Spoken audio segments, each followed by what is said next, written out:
Choice உங்களை அன்போட வரவேற்கிறது. தமிழ் எப்படி சொல்லணும், அதே மாரி மேக்ஸையும் அப்படியே அப்டேட்டா நான் சொல்லிடுறேன். மேக்ஸ்ல வந்து நீங்க 25க்கு 25 எடுக்கிறதுக்கு ஒரு மெயினான விஷயம் பண்ணணும்.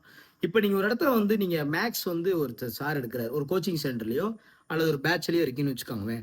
மேக்ஸ் எடுக்கிறதுக்கு முன்னாடியே நீங்க மேக்ஸ ஒரு முறை பார்த்துட்டு தான் கவனிக்கணும் வீடியோவ.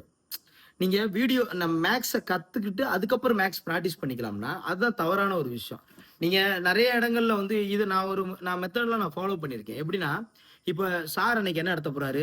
ப்ராஃபிட் அண்ட் லாஸ் நடத்தப் போறாரு. அப்ப அன்னைக்கு காலைல அந்த கிளாஸ்க்கு போறதுக்குள்ள நான் கண்டிப்பா அந்த ஃபார்முலா உள்ள பார்த்துட்டு போயிருவேன். நல்லா பார்த்துட்டு போயிருவேன். அப்பனா தான் அவங்க சொன்னோனே டக்குன்னு நமக்கு வரும். இப்ப ட்ரெய்லர் பார்த்துட்டு படத்துக்கு போறோம்ல. யாரு கேரக்டர் என்ன பண்ண போறாங்க? ஓரளவுக்கு கன்டென்ட் தெரிஞ்சு தான் அந்த படத்துக்கு போறோம். ஸோ அதே மாரி தான் என்னன்னா, கண்டிப்பா என்ன ஃபார்முலா அப்படின்னு சொல்லி ஒரு பார்வை நல்லா பார்த்துட்டு போயிரணும். பார்த்துட்டு போன பின்னாடி நம்ம கஷ்டப்பட்டு பார்த்துட்டு போயிருப்போம். அங்க ஈஸியா சொல்லும்போது தான், அது நல்லா அப்படியே மைண்ட்ல அப்படியே சேவ் ஆகும். அட பாவி! இந்த ஃபார்முலா நான் இப்படி படிச்சேனே! இது இவ்வளவு ஈஸியா எனக்கு வந்து மைண்ட்ல ஸ்டோர் பண்ணிட்டீங்களே சார்! செம்ம சார்! அப்ப அந்த சாருக்கு நல்ல பூஸ்டப்பா இருக்கும். அத விட்டு நம்ம போய் உட்கார்ந்தோம்னா, அவர் மேத்ஸ் தெரிஞ்சவரா? கட கட கட கட கட கடன்னு நடத்துவாரு. புரியுதா உங்களுக்கு? நடத்தும்போது நமக்கு என்னன்னா, டக்குன்னு புரியலன்னு வச்சுக்கோங்களேன். என்ன ஒரு ஸ்பீடா போறாரு அப்படின்னு ஒண்ணு தோணும்.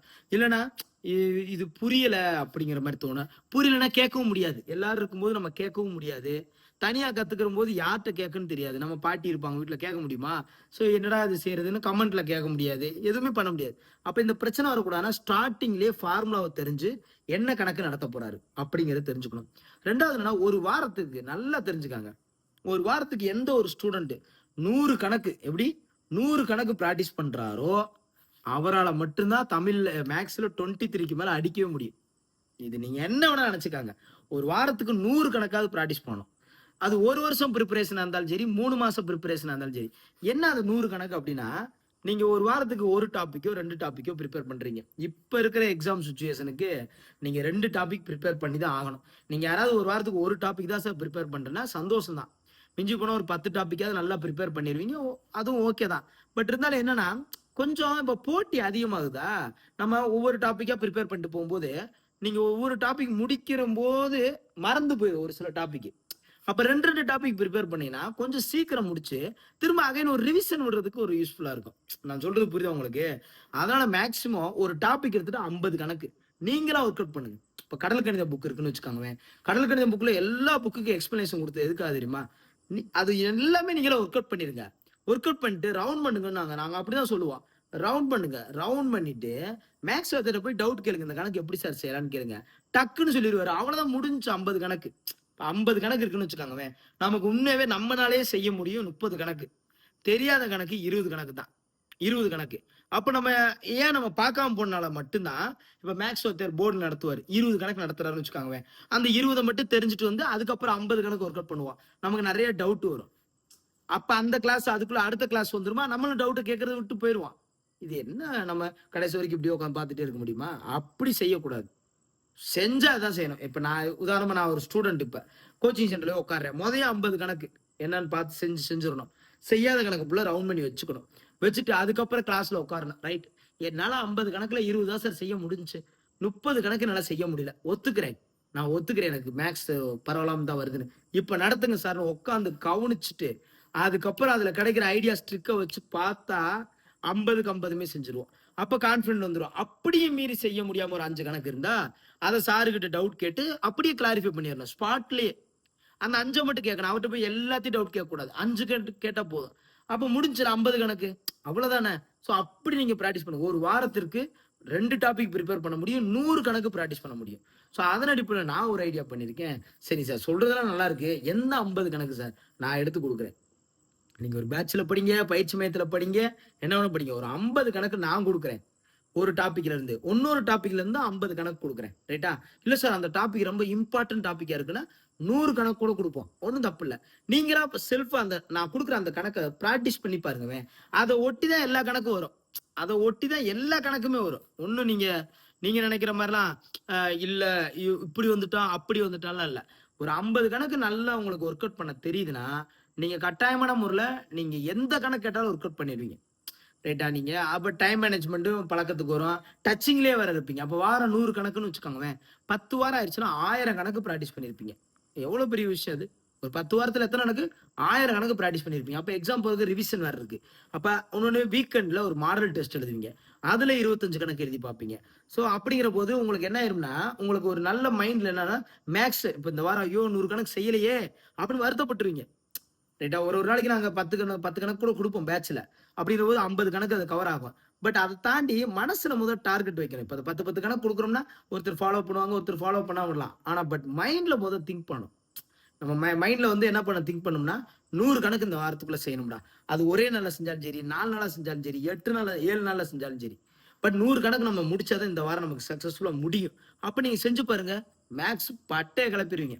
முந்தி வேற மேத்ஸ் இதோட ஈஸி தான் மேத்ஸ். ரைட்டா? உங்களுக்கு ஓல்டு கொஸ்டின்ஸ் நல்லா ப்ரிப்பேர் பண்ணாதான் மேத்ஸ் ஸ்கோர் பண்ண முடியும். ஸ்கூல் புக்ல இருக்கிற மேத்ஸ் எல்லாம் இருக்கு. இருந்தாலும் 23க்கு மேல எடுக்கணுமா? அப்போ ஓல்டு கொஸ்டின் சேர்ந்து தான் பிராக்டிஸ் பண்ணணும். இது எல்லா பக்கம் தெரிஞ்ச உண்மைதான். So school book maths, old question maths எல்லாத்தையும் கலந்து நான் உங்களுக்கு 50 கணக்கு தரேன். ரெடி பண்ணிட்டு நான் உங்களுக்கு கொடுப்பேன். அடுத்த அப்டேட்ல கொடுப்பேன். நீங்களும் அதுக்கு முன்னாடி இல்ல சார் என்கிட்ட கடல் கணித புக் இருக்குன்னா நீங்க நம்பர்ஸ் வச்சு கூட நம்பரும் கொடுத்துருப்பேன். டிக் அடிச்சு இது பண்ணிக்காங்க. இல்ல சார் கடல் கணித புக் இல்லைன்னா 50 கணக்கு நான் கொடுக்குறேன். அந்த கொஸ்டின்ஸ் மட்டும் கொடுப்பேன். நீங்க அதை ஒர்க் அவுட் பண்ணி முடிஞ்ச வரைக்கும் ஒர்க் அவுட் பண்ணிடுவீங்க. அப்போ தெரியாத கணக்கை நீங்க போய் கேளுங்க. ஒரு மேக்ஸ் வாத்தியார்ட்ட கேளுங்க. சார் இதை சொல்லிக் கொடுங்க சார். இது தெரியல சார்னு கேளுங்க. சொல்லி கொடுத்துருவாங்க. ஃப்ரெண்ட்ஸ் கிட்ட கேளுங்க. யார்ட்டனாலும் கேளுங்க. இன்னைக்கெல்லாம் இருக்கிற கட்டம்லாம் பார்த்தீங்கன்னா, நீங்க கேட்டா பக்கத்துல தெரிஞ்சா கூட சொல்லித் தரதுக்கு கூட யாரும் தயாரா இல்ல. ஏன்னா அதாவது அப்படியே இல்ல இல்ல நான் ஏன்னா சொல்லிக் கொடுக்குற நேரத்துல அவங்களுக்கு இது பாதிக்குதுன்னு நினைச்சிட்டு சொல்லித் தர மாட்டாங்க. அப்ப நமக்கு என்னன்னா, அடப்பா சொல்லித் தர மாட்டீங்களாடா என்னடா அப்படின்னு அதுக்காக நம்ம விட்டுற முடியுமா? அவங்களுக்கு தெரிஞ்ச விஷயம் நமக்கு தெரியாம இருக்கலாம். நமக்கு தெரிஞ்ச விஷயம் அவங்களுக்கு தெரியாம இருக்கலாம். ஒருத்தர் ஷேர் பண்ணணும் தான். பட் வேறு வேறா இருந்துச்சுன்னா, மேக்ஸ் இப்ப உங்களுக்கு நீங்க கேட்கிற நேரத்துல அவங்க சொல்லலைன்னு வச்சுக்கோங்களேன். நீங்க வெக்ஸ் ஆயிருவீங்க. அப்புறம் அதை நினைச்சிட்டு நீங்க வருத்தப்படுவீங்க. அதெல்லாம் வேணாம். 50 கணக்கு நான் ஒர்க் அவுட் பண்றேன். 5 கணக்கு எனக்கு தெரியல. யாரோ ஒருத்தரை பிடிச்சி எப்படியா நான் எக்ஸ்பிளனேஷன் கேட்டுருவேன். இல்லையா நானே அதை என்னன்னு ரிசர்ச் பண்ணி கண்டுபிடிச்சு போடுவேன். போ முடிஞ்சு வச்சு 50 கணக்கு. நீ எக்ஸாம்ல பாத்துக்கலாம் அப்படின்ட்டு நீங்க நல்லா பிராக்டிஸ் பண்ணிட்டு போனீங்கன்னா எக்ஸாம்ல பொண்ணு நீங்க பிராக்டிஸ் பண்ணல இருந்து டைரக்டா கூட்டு வீட்டுல 50 கணக்கு பாத்துருந்தேன்னு வச்சுக்கோங்க. டைரக்டா அந்த கணக்கே இருக்கும். ஆஹா இந்த வந்துச்சுரா அப்படியா அப்படின்னு இந்த ஆன்சரா ரைட்டா முடிஞ்சிடா. எவ்வளவு செகண்ட் எவ்வளவு சந்தோஷமா இருக்கும். எவ்வளவு சந்தோஷம். அளவியல்ல ஒரு கணக்கு பார்த்துட்டு போயிருப்பீங்க 3Dல. ஏன் இந்த வந்துருச்சுல அடுற அந்த கணக்கு அப்படின்னா அது எவ்வளவு சந்தோஷமா இருக்கும். புரியுது உங்களுக்கு? அதை ஒட்டி வந்திருக்குன்னா இதே மாதிரி நம்ம ஒரு மாடல் செஞ்சோமே, இது ரெண்டையும் பெருக்கி போட்டு இது வகுத்து போட்டா வருமே, வந்துருச்சுடா ஆன்சர் போடுறா அப்படின்னு சொல்லி. ஸோ அந்த மாதிரி மேக்ஸை 23 எடுக்கணும்னு டார்கெட் பண்ணுங்க. இதுக்கு முன்னாடி வீடியோ பதிவுல தமிழ்ல 100 எடுக்கணும்னா நீங்க இதை செஞ்சாதான் முடியும் நான் சொல்லியிருப்பேன். இந்த வீடியோ பதிவுல இப்ப சொல்றேன். வாரம் 100 கணக்கு ஒர்க் அவுட் பண்ணி பாருங்க. சார் நான் வாரம் 200 கணக்கு ஒர்க் அவுட் பண்ணுவேன். தங்கம்யா நீயே, தங்க குட்டியா நீயே. வாரம் 200 கணக்குல நீ ஒர்க் அவுட் பண்ணிட்டேன்னு வச்சுக்க, நீ தங்க குட்டி. புரியுது உங்களுக்கு? ஸோ ரொம்ப நல்ல விஷயம். நான் 100 கணக்குங்கிறத ஹவுஸ் ஒய்ஃபா இருக்கீங்கன்னா நீங்க எவ்வளோ பேர்டன்ல இருப்பீங்க எல்லாம் தெரியும். பட் அதை சொல்லியே என்ன பண்ண முடியாது. உங்களை ஆமா அதை நியாயப்படுத்த முடியாதுல்ல. ஏன்னா தேர்வுல வெற்றி பெறணும். உங்களுடைய ஒட்டுமொத்த வழிகளுக்கும் பிரச்சனைகளுக்கும் தீர்வு அந்த வெற்றி தான். அந்த போஸ்டிங் தான். அந்த கல்வெட்டு முன்னாடி போய் நிக்கணும் தான். அப்ப அதுக்கு வேணும்னா அந்த கஷ்டத்தோட கஷ்டமா இதை செஞ்சுதான் ஆகணும். சரிங்க சார் நான் 150 பண்றேன் சார். உங்க சிஸ்டர் நான் 150 பண்றேன். அண்ணா நீங்க எங்களுக்கு 150 கணக்கு நீங்க கட் பண்ணி கொடுங்கன்னு கூட கேளுங்க. நான் 150 கணக்கு கூட கொடுக்குறேன். ஆனா கொடுக்குற கணக்குல இருந்து அந்த கணக்கு அப்படியே வரணும். அந்த மாடல்ல வரணும். ஸோ அந்த மாதிரி கொடுக்குறேன். ஸோ டீம் வச்சு தான் டிஸ்கஸ் பண்ணி தான் தேர்ந்தெடுக்கிறேன். சூப்பரா இருக்கும். நான் கொடுக்கும்போது உங்களுக்கு தெரியும். அதே நேரத்துல நீங்க தயாரா இருப்பீங்களா அப்படிங்கறத மட்டும் கமெண்ட்ல சொல்லுங்க. நான் கொடுக்க தயார். ரைட்டாப்பா? மேக்ஸ்ல எந்த டெஸ்ட் அட்டன் பண்ணாலும் சரி, எங்க அட்டன் பண்ணாலும் சரி, 23 கீழே நீங்க மாடல் டெஸ்ட்ல கூட கம்மியா மார்க் எடுத்துக்காங்க. ஆனா மேக்ஸ்ல 23க்கு கீழே போன சரித்திர வரலாறே இருக்கக்கூடாது. ரைட்டா? ஸோ தேங்க்யூ டு ஆல் இருக்கும்னு நான் நம்புறேன். ரைட்டாப்பா? So thank you to all. Thank you.